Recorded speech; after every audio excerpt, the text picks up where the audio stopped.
What is happening, everyone? Welcome to Dr. Prepper. Today, we are going to be covering a couple items that you should have if you are trying to become as prepared as you possibly can for any type of event.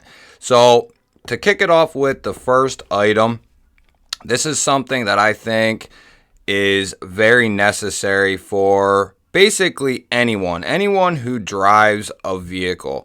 So I've had this for about going on 2 years now. It's a DB Power. It comes in a hard case with a nice zipper on it. Now, if I can find this exact one, I will link it below, but this one is tried and true. I have jumped my big truck with this thing a couple of different times. I've jumped a couple of buddies from work a couple of times. My fiance's car, I have used this a bunch. So this is basically a mini jump kit. It's a massive battery and jumper. So you can use this as a power bank, but you can also jump your vehicle with one of these. Now, they have these in all kinds of price ranges. So if they don't have this one, or one might be more expensive than the other, you're going to want to spend at least $80, I want to say, to get something decent. The good thing is, if you get it off Amazon, you can send it back. Try to use it if you can, even if it's just for a power bank. Get it working, make sure it works and all that sort of thing, or you can get like a warranty if you wish or whatever. But luckily, I have had very good luck with this thing. It might even be a little longer than 2 years that I've had it, now that I'm thinking about it. But it comes with your plugs for jumping your vehicles, comes with a charger and a variety of ways to charge it. Different housings, different ports that you can use. You can also plug this guy into your vehicle to charge it. If you have a friend or family member who needs help and you're still running good, you can charge this in your vehicle. But this does have a panel of different plugins that you can access. So they typically come with quite a few goodies. So that is very high up on my recommended items, just for being prepared. And even if it's not for yourself, before I ever used this for myself, I helped out several friends and my fiance before I ever needed this. And I only needed it because I let my battery go longer than I should have knowingly, and I knew I had this and it worked, so that if it died, I could jump it. So that was one of the items that I highly recommend. Another one is going to be a shemagh. Now, this is a massive cloth light. It's a scarf-like face and head covering. Not only are these things multi-useful, but they have a ton of different colors. Depending on where you live, pick something that kind of sticks out. Now, I have a different one on the way that is red, because 8 months out of the year, this is very noticeable. This white with the gray, it's very noticeable. But we're coming up on the winter months, and it gets very cold here and it snows here. 3-4 months out of the year, it's going to snow and be very cold here in northern Pennsylvania. No, not as cold as some places and not as snowy as others, but for the majority of the United States, we get more cold and snow than the majority of places in the U.S. So not only, this wouldn't be the only item I would use if I needed this in winter, because I will have that red one. This stays, it lives in my truck.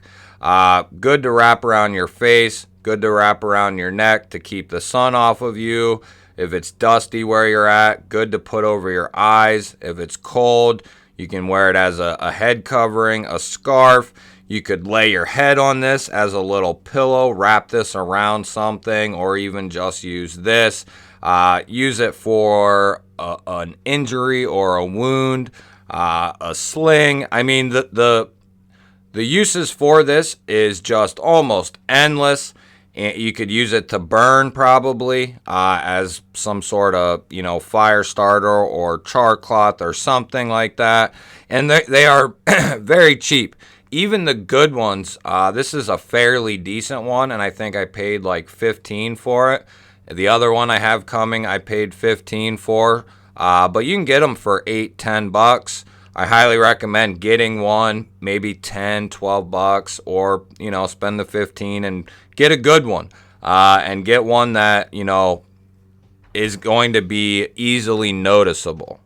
So I highly recommend picking up one of those. The next item is a dry bag.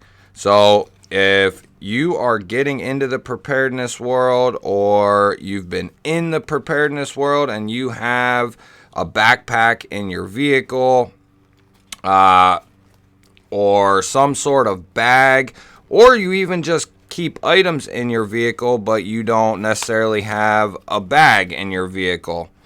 Oh, I guess I gotta undo that. Now, this isn't the biggest one. The backpack that I use is a Maxpedition backpack. Pretty damn good backpack. Very tough and proven to me. This probably won't all fit on camera just because of the angle we're in, but it's pretty big. I want to say it's 24 liter. It's a Marchway brand. I don't know that it's a name brand, but it seems to work very well. I've had to use it once, but from what I have figured, almost everything in my backpack and even some added stuff could go in here.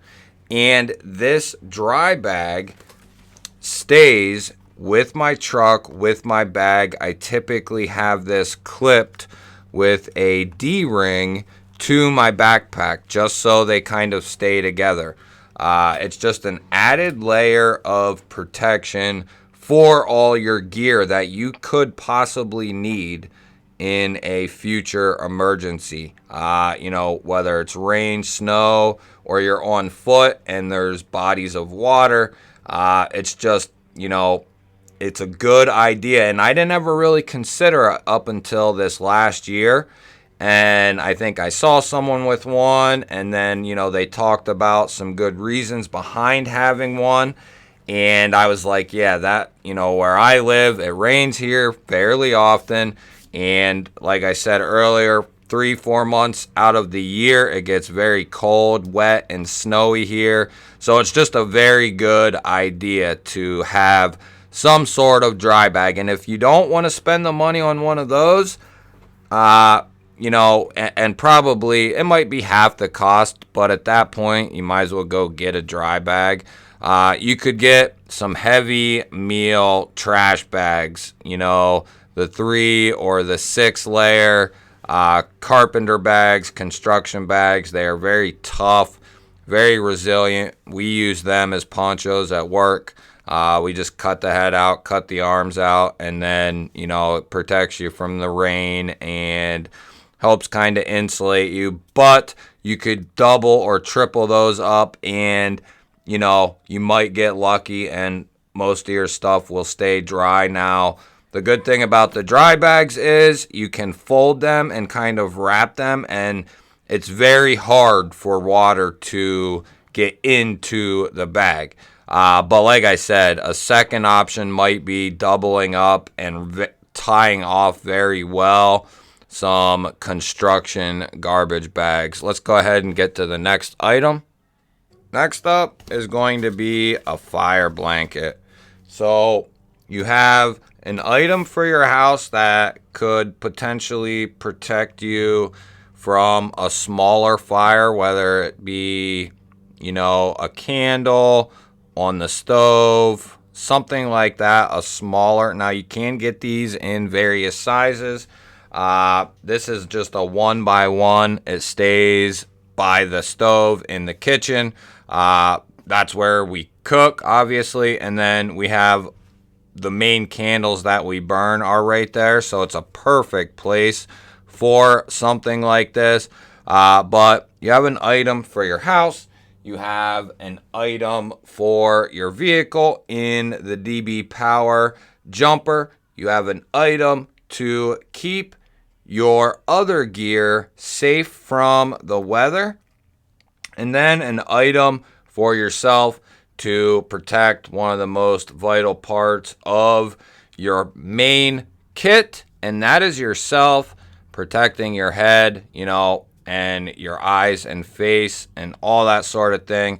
Protecting everything on your head is very vital in certain situations, in all situations. So 4 items that I really highly recommend everyone who is getting into preparedness, or even anyone who's been into preparedness and don't have those 4 items. I think they are very important to your preparedness strategy, because eventually it will leak into being prepared for this, being prepared for that, and the lists and the things that you can be prepared for get very big, and there is a lot to cover. You'll never be ready for everything, but you can definitely be ready for some things, and the more ready you are, the better you are off when you get into that given situation that could be troublesome. That'll do it for this one, guys. If you are not subscribed to the channel or you're new here, hit the subscribe button down below the video. I would love to have you here.